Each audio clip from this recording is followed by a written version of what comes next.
A new report reveals more than a dozen states are still defying the executive order banning biological boys from girls' sports. At least 2 states, California and Maine, are facing lawsuits over it, and the state of Minnesota is under a federal investigation.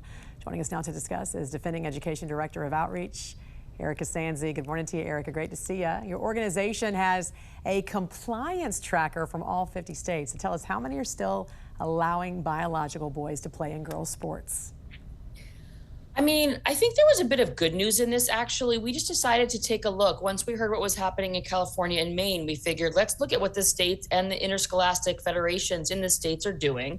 And we discovered that 32 of the 50 states are now in compliance with the executive order and the original meaning and text of Title IX, and 18 remain openly defiant and are still allowing participation in athletics and also access to locker rooms, et cetera, based on gender identity. So what's the good news here? The 32 states, that's what you're looking at? The good news is that this has been such a pervasive problem nationally that I didn't think we'd be at 32. So the good news is we're at more than half that are now returning to sanity and protecting single-sex spaces and female athletics.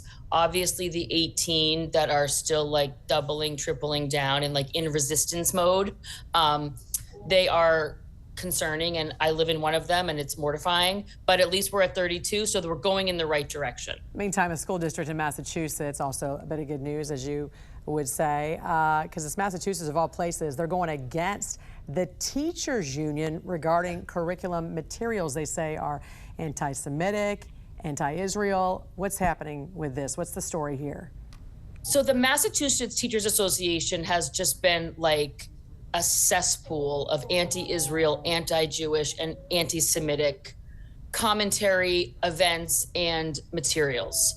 And to see the city of Brookline really come out and say enough is enough, and to say, they call it out, they call it unambiguously anti-Semitic. They caution teachers against using those materials. They do deserve credit and praise for taking a stand. I mean, I know the bar is low, but we've just seen so little of this that we wanted to give a shout out to Brookline for standing up on principle and what's right and fighting back against their crazy union. Well, victory is a victory. Nonetheless, right? Finally, a story that's grabbing headlines lately is something called the Trevor Project, which made its way into nearly every public school. So explain what the intent was of the Trevor Project and why it's ending now.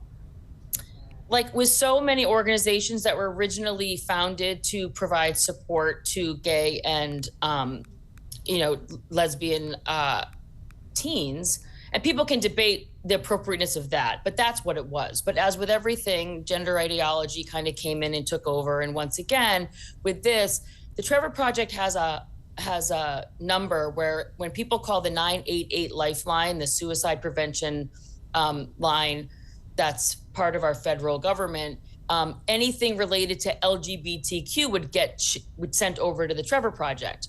The problem is that the Trevor Project now has gone into this weird world of pseudoscience where they're telling people that they're born in the wrong body. They're telling people it sounds like a great idea to cut your parents out of your life and go live with some random adult that's showing you support, et cetera. So this suicide line, prevention line, is not going away. It's just that this option to press number 3 for LGBTQ teens, that's going away because that was getting diverted to the Trevor Project, and the Trevor Project has turned into kind of an ideological nightmare that is not safe for minors. So the intent has changed now from what it was in the beginning. Got it. Defending? Like many organizations, it has kind of gone off the rails and doesn't do what it used to do. Got it. Defending Education Director of Outreach, Erika Sanzi. Always great to see you. I hope you have a great weekend. Thanks for joining us. You too, Jan. Thanks so much.